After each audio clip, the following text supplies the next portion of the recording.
mbégte ak contentement dañuy àndaat ak yéen di leen retrouver wu seen jotaay waxtaan boo xamante ni rek dañ koy sekk à chaque fois si ay kilifa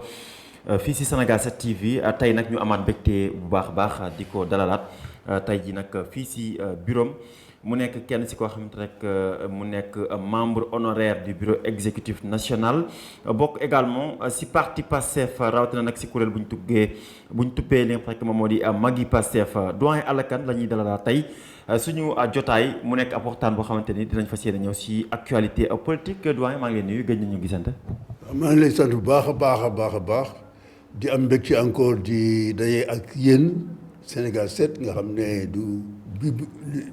tàmbali yàgg nañoo daje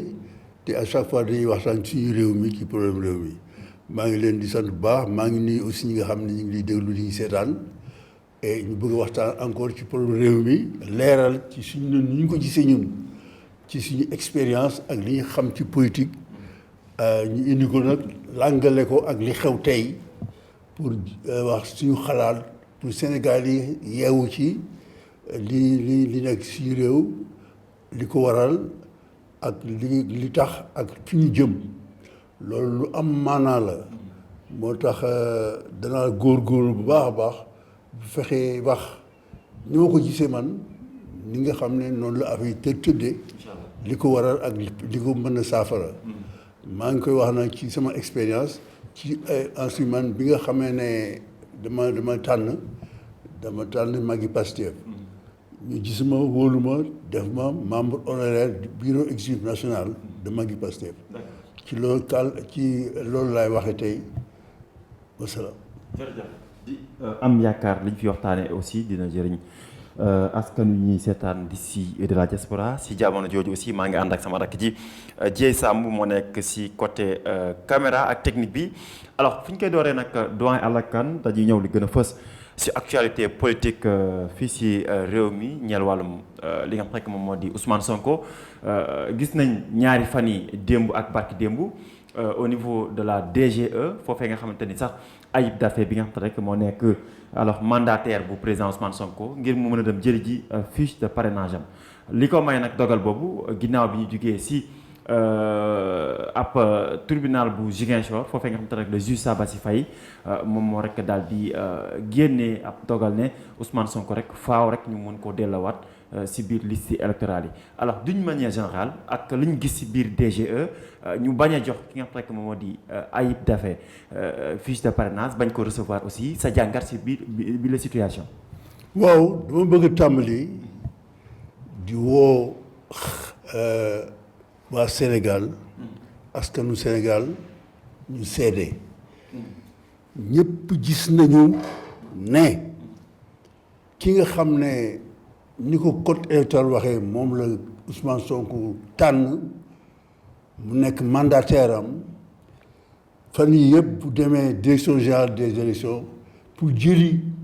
kayit yi nga xam ne moom la ñu war a def parrainage ci turu Ousmane mi ko yónni directeur général des élections day bañ def na ko ñaari bis yu tegaloo bu ñëwee mën na ko tey du ñu liggéey tey du ñu recevoir loolu nag dama bëgg ñu wax dëgg yàlla Sénégal yëpp seede loolu seede ko bu baax waaw askanu Sénégal na ko seede parce que dafa leer nañ de ñëpp gis nañ loolu dégg na boo ko gis yaa ngi koy dégg ñu koy wax ñu xam ne encore une fois seen doom ji wax Ousmane Sonko tegeti nañ ko tiis waaw depuis 2016 ba léegi muy juróom-ñaari at kenn bañu ko fu mu yekk nàkkam dañu koy sonal di ko sonal ba lii tey ñu continuer di ko sonal loolu dama bëgg ñu seede ko xam ne dañ koy tooñ waaw ndax comme ni nga ko waxee saa yu Ousmane Sonko demee tribunal même bu fekkee ne doomu aadama la amal mbir nguur gi da ciy dugg jël ko comme bu fekkee ne moom dafa am dox digganteem ak Sonko ba chaque fois tribunal buy atte day atte daan Ousmane fépp nag ba mu commencé ba léegi fu Ousmane dem tribunal rek ak état bi ñu am ay attekat yu fa toog jël atte boo xam ne bi dañuy daaneel Ousmane yëkkati nguur gi loolu ba lii tey nag ñuy dem di dem ba yàlla indi loo xam ne dafa bett ñëpp surtout bett nguur gi muy benn tribunal bu nekk Ziguinchor ñu koy wax tribunal d'instance atte pour la première fois jox Sonko dëgg waaw bu ñu joxee Sonko dëgg parce que. pour la première fois tribunal bu Ziguinchor mooy door a jox dëgg Ousmane Sonko. moo koy doog a dëgg moo koy jox dëgg pour la première dama ne la chaque fois tribunal atte rek day daaneel Sonko mais cette fois-ci dafa am koo xam ne ñu koy wax Sabassy Faye moo nekk juge bu nekk tribunal Ziguinchor moo atte ne li ñuy def Sonko du yoon dafa jël daf ne Sonko dàq naa dindi bi ñu ko dindi ci limu ñi war a wote ñu koy wax liste électorale yi nekk ci réew mi dàq naa loolu premier mois daf dàq naa ko dàq naa loolu mënta nekk waaw deuxièmement mu ne bu loolu passé nañ ko delloowaat ci liste yi na ko ministère de l'Intérieur bi nga xam ne mooy réélection da ko définir ordonnons sa réintégration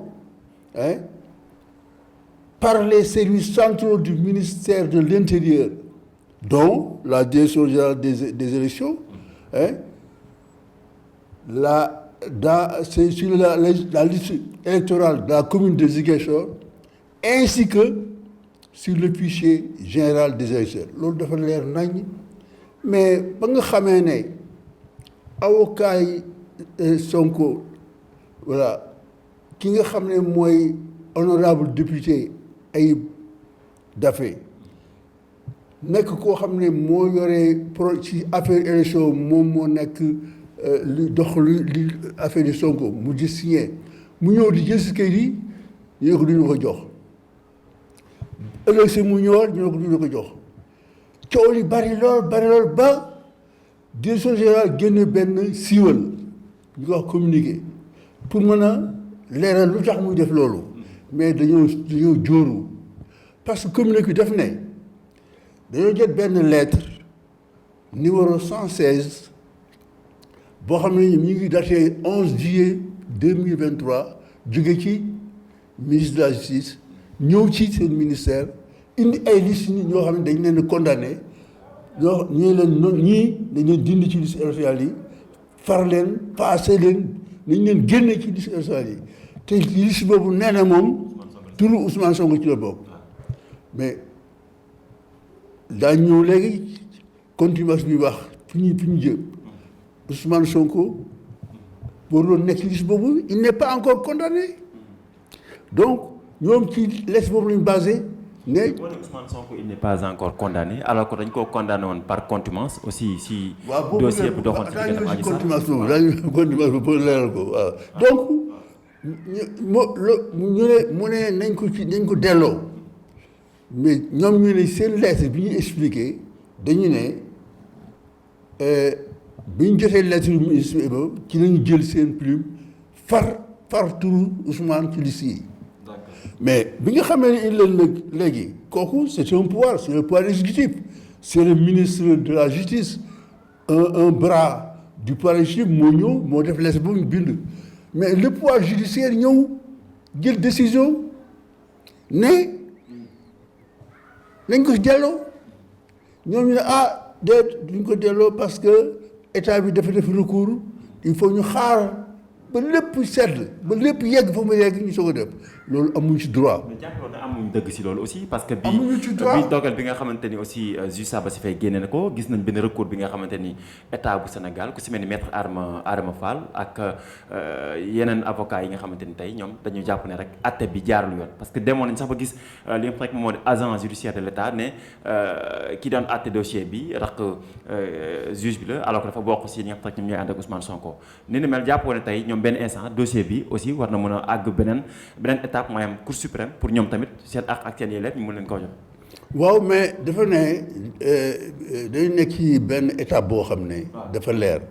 Le juge d'ailleurs a dit qu'il a statué publiquement et en dernier ressort. Xam nga dernier ressort mooy fii fi la yem. Donc c'est pas suspensif. Dañ ko war a appliquer. État bi sax def ne lettre au directeur bi def ne l'État ayant décidé mais ba tey déposé guñu kii bi parce que am nañ délai bu ñu ko mën a may xam nga 20 jours et cetera. Donc ils vont tirer sur la longueur pour gagner du temps et créer des points Ousmane. Mais le directeur général des eaux n'a pas le droit d'interpréter dans cette situation-là. Parce que quand il a reçu la lettre du ministère de la Justice, il n'a pas interprété, il a appliqué. Hein? Ici aussi. Interprété pour donner aussi explication le pourquoi Ayib Daffé ça bu ñëwee aussi duñ ko recevoir tey mu expliquer comme. Mais pourquoi il dit qu'il faut qu'on attende la décision finale, la décision définitive pour que ñu mën a. Il n'a pas le droit. Là ñoom ils ont fait un recours de cassation. Loolu dafa kooku mën a di ay at parce que le cas de Barthélémy est là il y a des recours de cassation yoo xam ne ça dure des années donc loolu mënul xaar boobu ça peut même dépasser les élections ah bu fekkee loolu ko dégg mais la Cour suprême va attendre après les élections pour décider en ce moment-là donc Sonko du jot ci il faut être sérieux je dis que Tanor Thiendella Fall amul droit d'interpréter comme il a appliqué la lettre du ministre de la Justice, il doit appliquer immédiatement comme l'a dit le juge a ordonné aux services centraux du ministère de réintégrer sinon non seulement sur la liste électorale des électeurs mais sur la liste générale des électeurs. Donc moi je pense que dafa faute et je suis d'accord avec les avocats qui disent que il est en train d'engager sa responsabilité personnelle et pénale. Il faut que mu xam ko il est en danger le directeur des élections parce que ni mu def du yoon on peut l'attaquer en justice hein parce que nag ils exagèrent il va au-delà de ces c'est un administratif mais c'est les deux pouvoirs qui sont en conflit le pouvoir exécutif par la voie du ministre de la Justice et le pouvoir judiciaire par le président du tribunal d'instance de Ziguinchor hein il n'a pas à prendre de décision il n'a pas à bloquer il n'a pas bloqué la lettre du ministre de qui mais il bloque la décision l'ordonnance une ordonnance du juge hein mais il engage sa responsabilité personnelle. D'accord alors doyen Alla Kane naka nga mën a comprendre bu ñu demee ba juge jël dogal ne nañu delloo Ousmane Sonko ak yelleefam ngir mu mën a binduwaat tey dogal boobu tey état bu Sénégal d'une manière générale appliqué ku ko loolu ndax jàpp nga ne ay mandarga la luy wane na tey justice bu Sénégal am na dëgër laay. J'ai pas bien compris dëgër laay non c'est pas dire que justice di ma ne dañu mbetteel xam nga le pouvoir là dafa am mbetteel parce que toutes les fois que Ousmane Sonko a été traité devant la justice il a perdu le procès tous ces procès contre le pouvoir contre des personnes privées mais par le pouvoir interposé hein et cette fois-ci Dieu a fait que il y a un jugement rendu qui a été une ordonnance qui a été prise en sa faveur hein et aujourd'hui c'est l'État c'est même pas l'État mais c'est l'administration qui bloque l'application de cette décision-là mais non seulement dafay toroxal Ousmane mais dafay toroxal la justice tu vois le pouvoir judiciaire aujourd'hui doit réagir hein parce que da leen toroxal parce que seen décision la ñu duñ ko appliquer hein les avocats aussi doivent réagir tout ce qui tourne autour du pouvoir judiciaire am nañ ci wàll war nañ ci wax comme aujourd'hui on constate que la société civile se prononce les politiques se prononcent en faveur d'Ousmane ce qui est normal parce que on n'a jamais vu ça mais Tanor Thiendella son nom va rentrer négativement dans l'histoire ça c'est très grave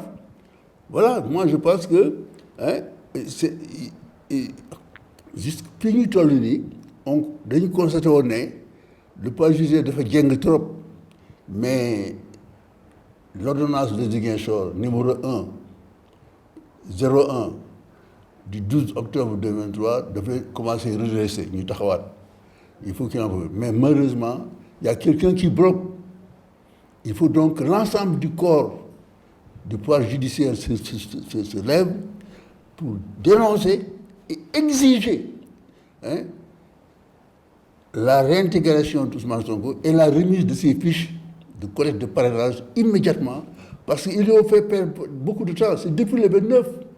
29 septembre qu'on a remis les choses. Aujourd'hui, c'est le 21, bientôt un mois. Et ça aussi, c'est un préjudice qu'ils sont en train de lui causer. Injustement, illégalement. Ça, il faut que les gens en prennent compte. Au niveau de la DGE ba tey suñu sukkandikoo seen communiqué ñoom dañuy déglu à ce que état bi yéey yàbbi si li nga xam ne moom mooy si dogalu Ousmane Sonko beeg ni ñu ko daaneeg yooyu noonu jàppaloon ne du retard si côté aussi boobu ba tey kenn xamagul ndax Ousmane Sonko dina bokk wala du bokk te alors que ñu ngi def ay collecte de parrainage ak yu ni mel ñu si bëri ñu ngi si terrain bi di liggéey loolu du retard aussi si côté Ousmane Sonko ak parti Pastef. dama ne c'est un préjudice grave bi porté à Ousmane Sonko et à sa coalition Sonko 2024, parce que les Sénégalais ont commencé à retirer les fiches depuis le 29 septembre. Tey ñu ngi ci 21 octobre, bientôt un mois. Kooku déjà c'est un préjudice boo xam ne bii du ko mën a rattraper. Ñaareel ba dama ne encore une fois askan wi yàlla seeral léegi dama bëgg askan wi jóg wax ne nag suñu doom ji nañ ko jox axam ak wàllam la te yoon moo ko may tribunal moo ko décidé te bu ñu toppee direction générale si communiqué boobu wax li mu siiwal moo ne dañuy attendons la décision définitive waaw te état bi la décision c'est quoi? C'est bés bu nga xamee ne la Cour suprême s'est prononcée sur la cassation. Mais ça c'est très grave parce que cassation mën na durer ay at. Donc ça peut aller au-delà des élections. Donc ça veut dire que donc on va supprimer définitivement Ousmane Sonko des élections. Ce que nous n'accepterons pas, ce que le peuple ne doit pas accepter, est-ce que vous le nangu parce que Ousmane deful dara aw na yoon wi dem na tribunal jox lu ko dëgg ñuy dëggoog duñ ko appliqué nañu xaar ba Cour suprême prononcé alors que le juge a statué en dernier ressort. C'est pas suspensif. Waroon na dès le premier jour bu honorable député ay dafay ñëwee ñu jox ko fiche yi mais ñi ngi koy téye. Il faut nit ñi xam ne lii du dëgg il faut nit ñi wax jóge fu ne s'il faut même envoyer ay télégramme ci direction générale des impôts ay SMS nañ ko jox ne nañ trouver ay messages yoo xam ne vraiment lii du yoon waaw parce que bu ñuy toppee li wax ne di attendre la décision définitive kooku ça peut aller au-delà de février 2024 parce que le cas de qui le cas de Khalifa Sall, le cas de si l'autre nous dit le maire de Dakar là Barthélemy mais ba tey mi ngi ci cassation waaw ba tey mi cassation donc ça peut durer des années donc moi je vois que dañuy muuslu en passant par des choses pour pouvoir éliminer définitivement en disant que nañ xaar décision qui peut aller jusqu'à 2025 2027 etc. On aurait même oublié les élections. Mais nous ne sommes pas d'accord. Le peuple n'est pas d'accord. Et les patriotes ne sont pas d'accord. Les démocrates ne sont pas d'accord. Les gens de la société civile ne sont pas d'accord. Et même le pouvoir judiciaire ne doit pas être d'accord. Nous devons avoir un job de direction des élections. Faut que même s'il le faut, les fiches. Parce que nous avons droit. Loolu laa ji noonu laa ko gisee man mais suñu d'accord ci les décisions des ce scénario-là il exagère. Attends la décision définitive qui peut durer des années. C'est pas sérieux. mais compréhension bi nga si am nii nga ne attendre la décision finale alors tey mën na sax durer waaw d'accord mais d'accord décision définitive ak ni nga ko comprendre ni quand même que mën na durer sax au-delà des élections alors yéen ngeen xam loolu jàppaloo ne aussi du moment bu baax bi ngeen defaat choix pour quand même ngeen bañ li daloon Khalifa Ababacar Sall dal leen en 2019 que socialistes yi amuñu woon candidat en 2019 tey est-ce que amu leen beneen stratégie boo xamante ni peut-être Sonko 2024 dina ko porter au niveau beneen candidat boo xamante ni peut-être. dina ko moi sama stratégie mooy la mobilisation populaire l'information du peuple leeral effet du peuple bi et que le peuple intervienne pour ñu jox les fiches là à Sonko parce qu'il en a droit. te bu ñu ko defee mais c'est une capitulation on capitule devant le vœu du pouvoir et nous ne capitulerons jamais dama ne nañ jox Sonko ay fiches am mu dem parrainage. Waaw c'est le pouvoir judiciaire qui l'a décidé qui est indépendant. Nous sommes dans une république mooy lan mooy lii nguur goo xam ne ñëpp ko bokk du nguuru deret du nguuru dono nguuru bu ñëpp la ñooy wote taxawal samp gi nga xam ne mooy jiite waaw samp nañu Macky mu jiite mais Macky c'est un président de la république. Nous ne sommes pas dans un royaume. Nous sommes dans une république, nous sommes dans un état de droit. Le droit, c'est quoi? C'est que l'État même est un sujet de droit. Le président de la République est un sujet de droit. Moi, je suis un sujet de droit. C'est pas parce que vous êtes investi des fonctions de président de la République que loolu neex nga def. Il faut que ñi nga xam ne ñooy peuple bi askan wi gis ne moo tax ma commencé sama wax ne dama bëgg nit ñi seede li xew. ni teg seen bët pour mën a wax ne lii dëgg ma ne du question stratégique yëpp day ne nañ xeex pour cette fois-ci dafa leer nañ jox Sonko ay fiches am mais li ma la wax ne ñi ngi commencé wax ça dara jur dara ñu démonter le communiqué de la direction générale des impôts là gisee fi ñu bëgg jëmale. Parce que quand tu parles de décision définitive xam ne fi ñu jëmale nit ñi il faut yooyu ñu leeral ko nit ñi pour nit ñi mën a xam ne mën a wax mën a dox mën a jóg mën a envoyer ay télégramme à la direction ay SMS mën a ñu taxaw fa mbooloo ànd taxaw Ayib Socé ànd plutôt ay dafe pour que bu ko defee mais ils vont reculer. Ils vont reculer c'est sûr parce que nekkuñ ci dëgg. Alors tey bu décision définitive bi génnoon Ousmane Sonko ñu rayee ko définitivement ci liste électorale yi ndax jàpp nga ne tey jii nii am nga koo gis ku ko mën a remplacer. Non pour le moment parce que yooyu dañuy yëg sëgul ci foofu buñ ci yëgsee on va hypothèse quand même loo xamante ni lu ñëwagul aussi. Non parce que ça c'est des décisions d'instance. bu ñu demee ba ci inspecteur tu dois mon point de vue. mais fii ak durée bi aussi. mais nous tenons compte de tout ça. moo tax ñuy wax ñuy def lii parce que ñoom dañu bëgg a jouer sur le temps ba perte la ñu. Bon maintenant bu ñu demee ba nga xam ne ñoom décision définitive bi nee nañu Sonko mënul bokk bu boobaa ñun en tant qu'organisation on va se réunir entre instances et on verra. ci ñuy teg ci suuf ci proposition yi def ku nekk joxe sa point de vue c'est ça foofu la joxe parce que man à ce moment-là je dis kii moom yaakaar ne bu demee dana dem mais yegguñ foofu ñun on va se battre ba Sonko dem devant le conseil constitutionnel parce que foofu la affaire bi nekk c'est le constitutionnel qui est constitutionnellement compétent pour décider de qui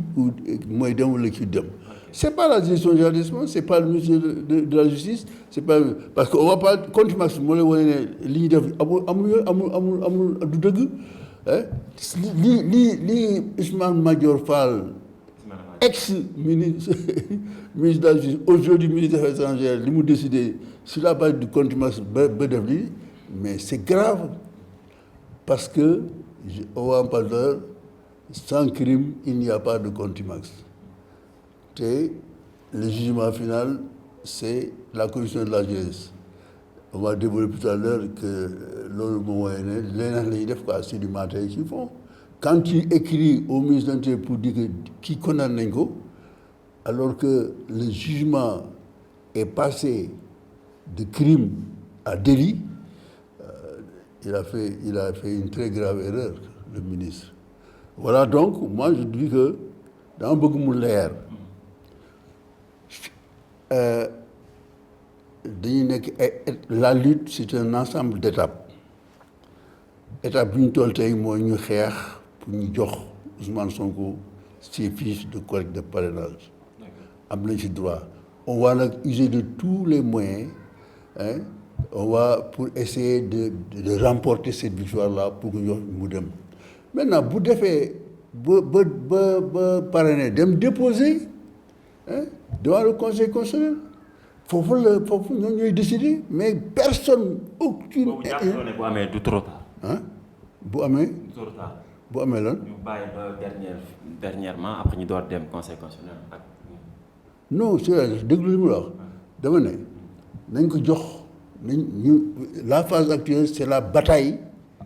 pour gagner la bataille de la remise des fiches de collecte de parrainage. bu ñu ko joxee on va faire le parrainage parce que c'est ça le processus électoral bu ñu defee parrainage bi nag ba pare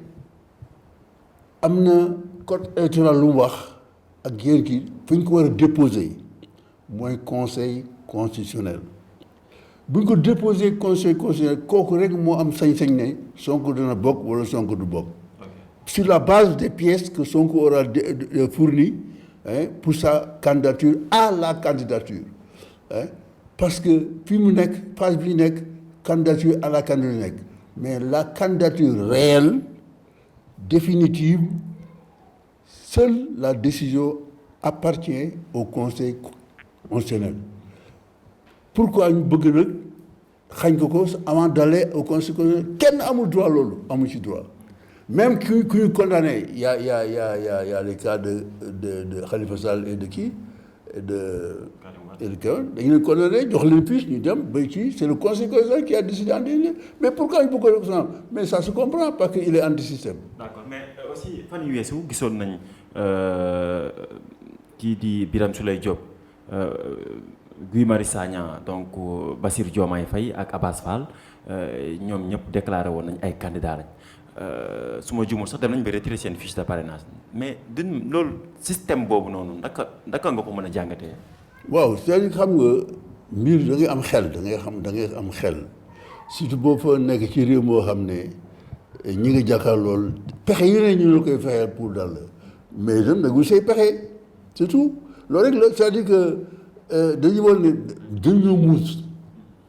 gënuñoo yeewu ëpp ñu xam-xam. waaw yàlla dafa def rek ñoo nekk ci nguur gi tey di def lu leen neex mais loolu ñu def loolu candidat yooyu nga wax mais ci parti ci lañ bokk mais ñoom jàll nañ am nañ seen fiche donc à partir de ce moment-là day wane rek ne du ñu ay jaayir quoi du ñu ay jaayir xam nañ li ñuy def waaw loolu rek la waaw. alors ñu ñëw ci assemblée nationale moom tamit gis nañ foofu nga xam te rek daanaka pëccxoo tàmbal na am ci biir groupe parlementaire bi Yewwi Askan Wi parce que député yu taxaw yi rocceeku nañ ci biir groupe parlementaire bi éclatement boobu noonu ban jàng nga ci def. oui li ma ciy wax léegi mooy ne il fallait s'y attendre ay jéego la boo xam ne bii dañu utul ay àndandoo. ñu ànd pour yàlla dex gi waaw dexu élection locale ak dexu élection législative ñu àndandoo liggéey ba jàll am ci nag ay résultats yu duun yoo xam ne bu ñu ànd loolu duñ ko am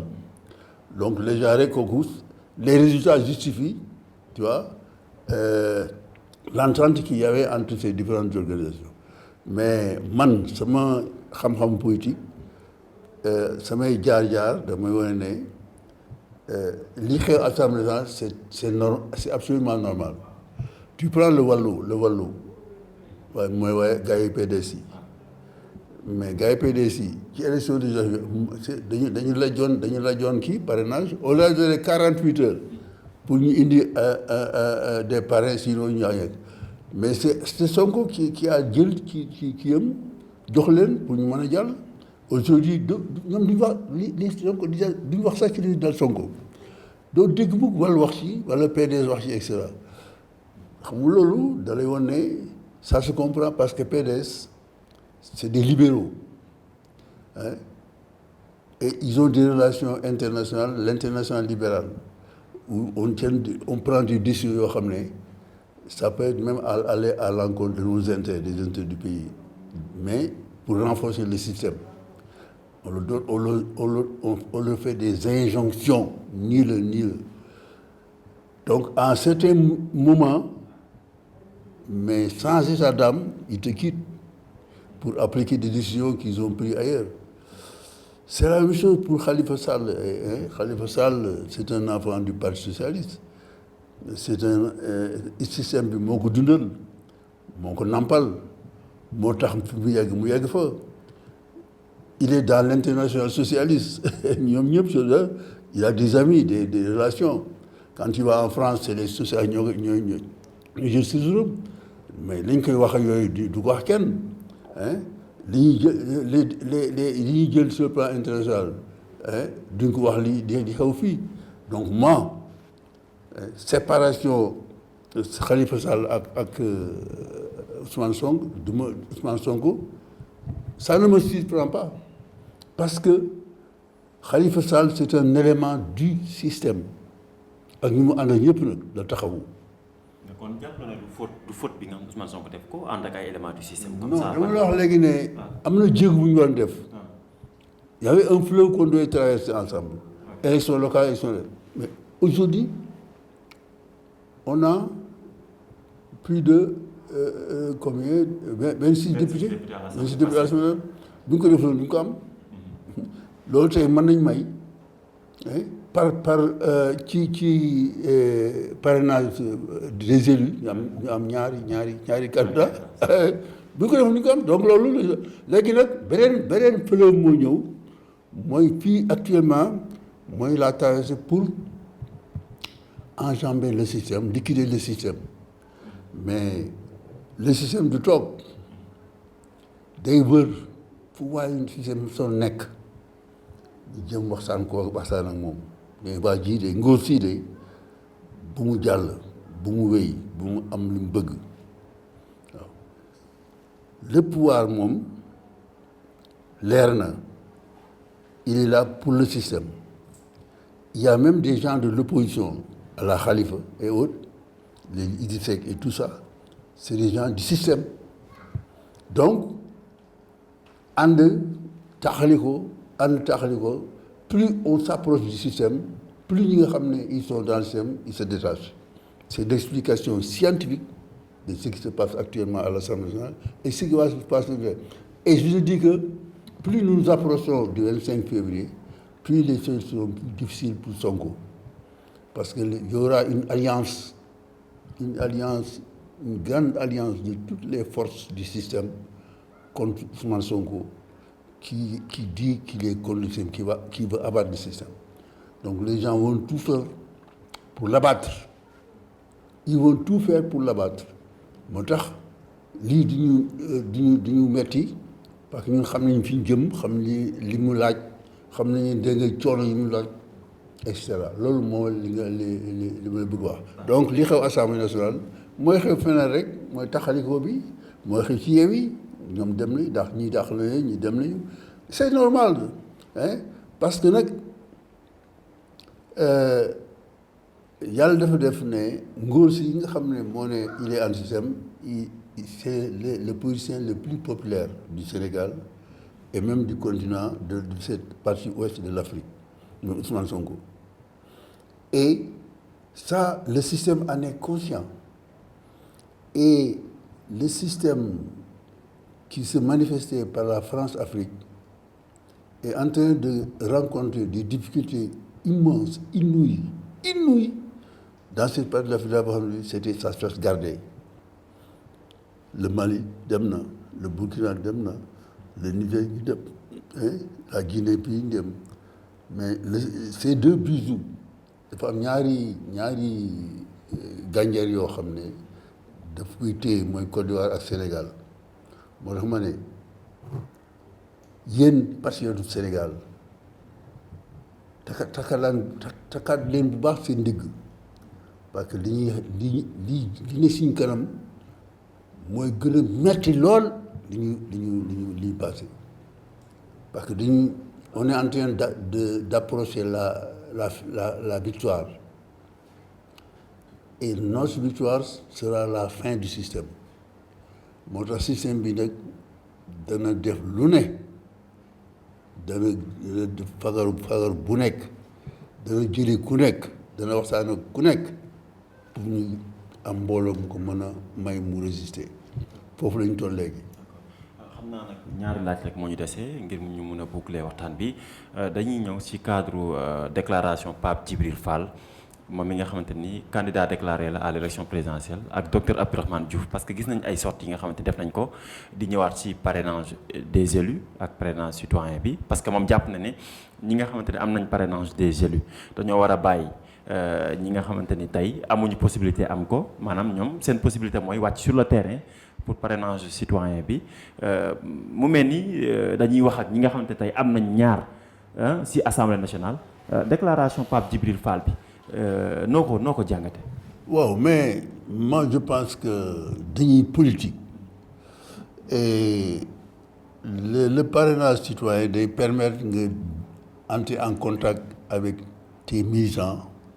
tes sympathisants et tes éventuels électeurs parce que ñun surtout ñun Pastef ñooñu wax dañuy seetaan ñuy dóor dañuy sonal te duñ ci wax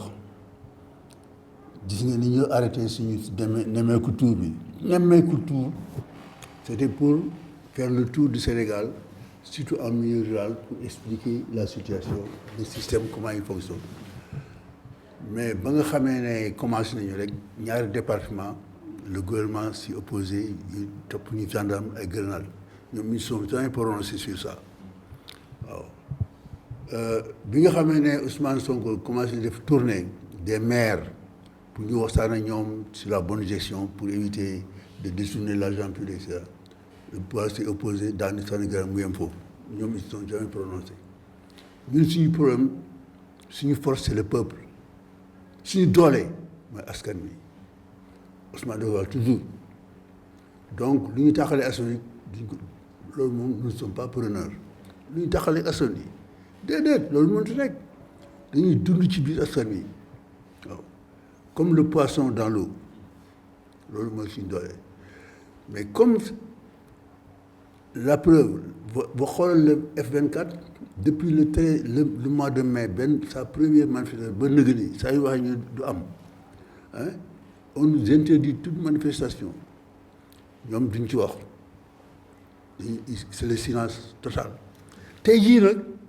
mais on nous offre la loi nous offre le moyen d'entrer en contact direct avec le peuple par le parrainage ñu non bu leen ko def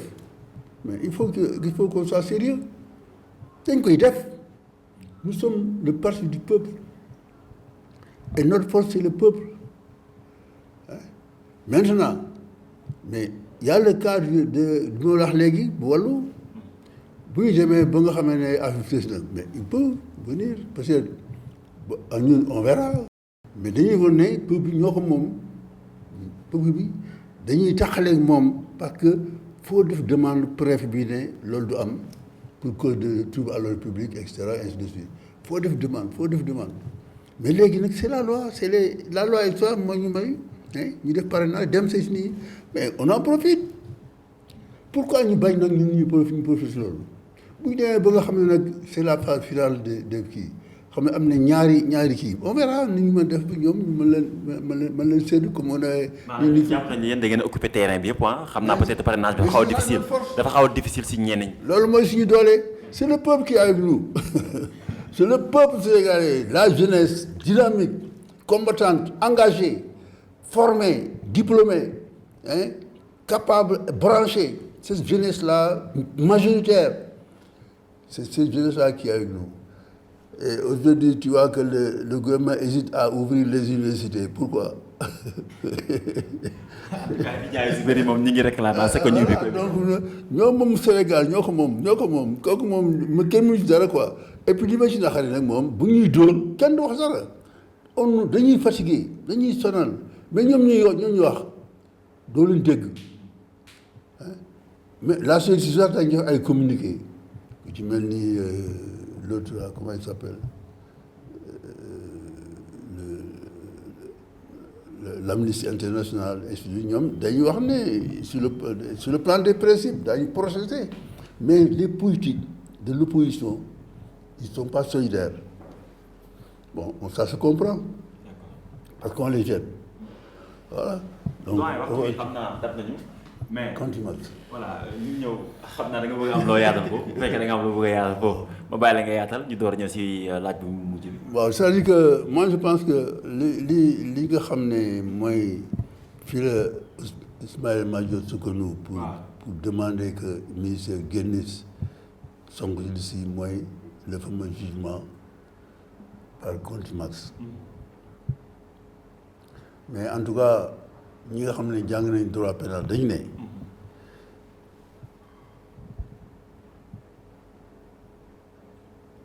sans crime il n'y a pas de contumace sans crime il n'y a pas de contumace mais ce fameux procès Adji Sarr kii la dafa doy waar dafa déparé crime maanaam viol répété ak menace de mort ñuy dem pendant des années dem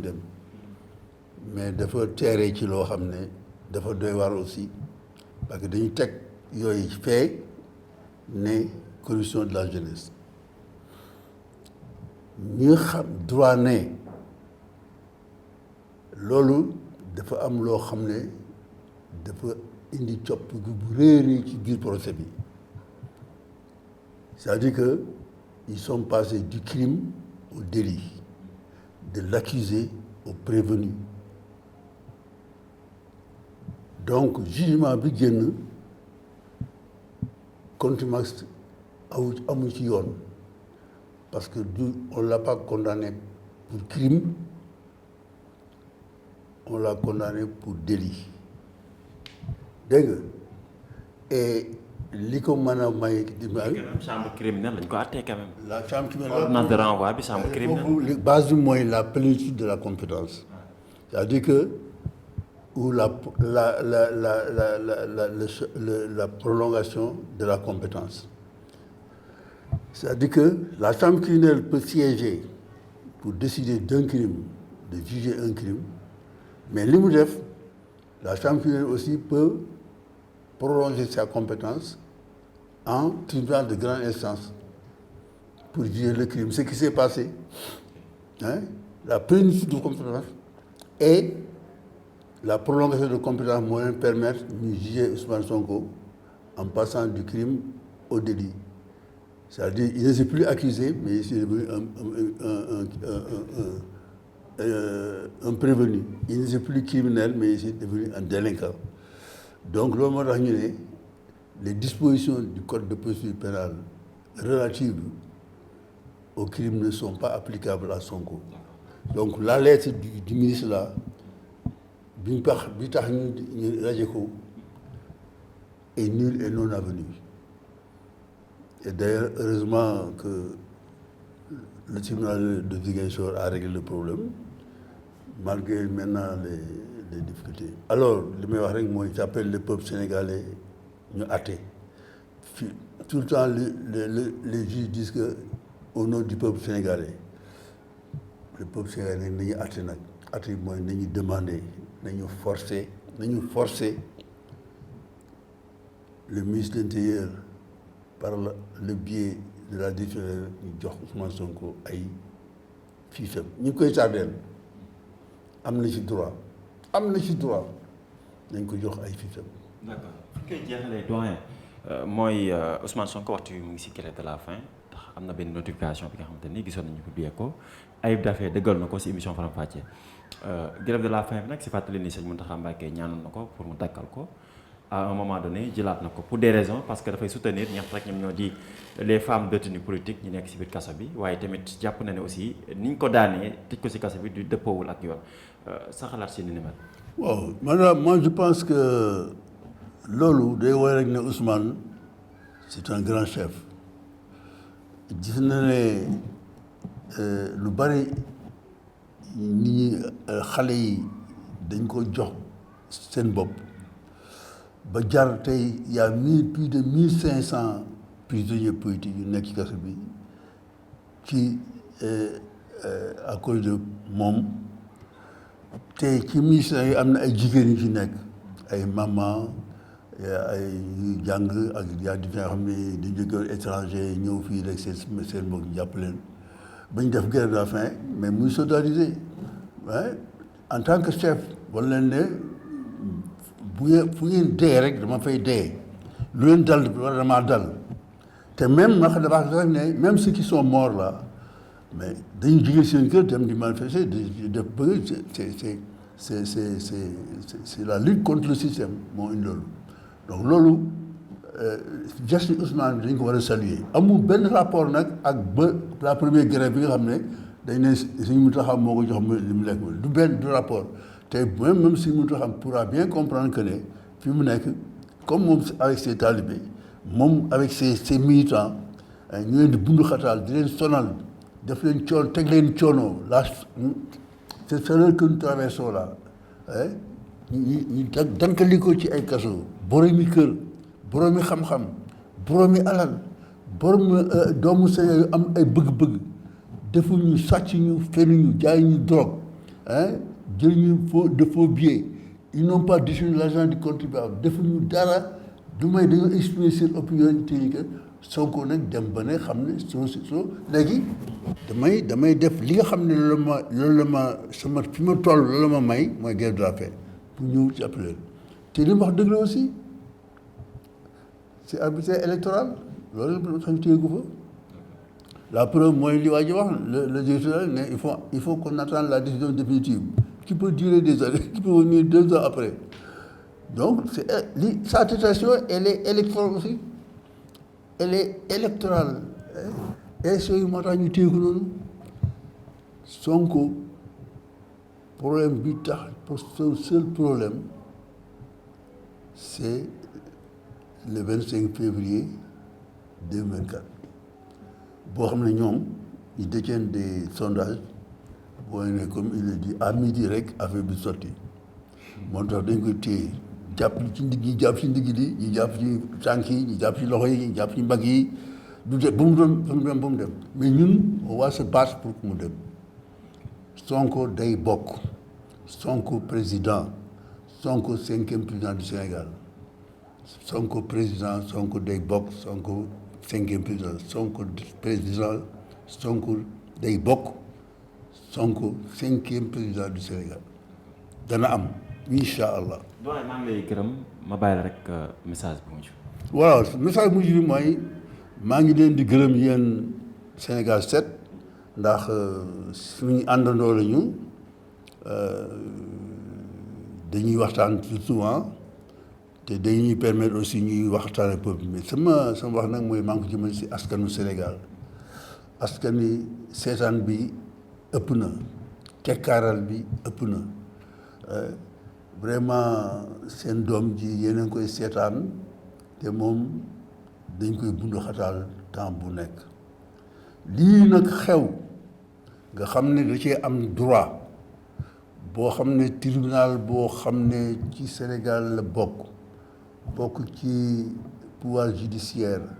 moo atte ne nañ ko delloo ci liste yi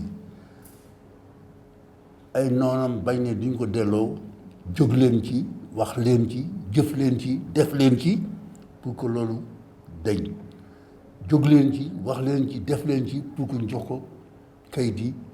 pour mën a dem def dossier am déposer ko conseil constitutionnel di xaar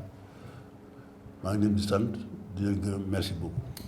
doyen Alla Kane mu nekk membre honoraire du bureau exécutif national Maggi Pastef aussi voilà mu nekk Maggi Pastef donc bu di ab kuréel boo xamante ni bokk ci parti bi di ex Pastef ginnaaw dañ ko rek daal di supprimer donc di la gërëm en tout cas bu baax a baax di leen gërëm yéen ñu teewloon ci yéen ñu fare woon ci teewlu gi Dieye Samb moo nekkoon ci caméra bi di leen jox di dajee ba beneen yoon ak beneen kilifa ci Sénégal 7 TV jaa ngeen jëf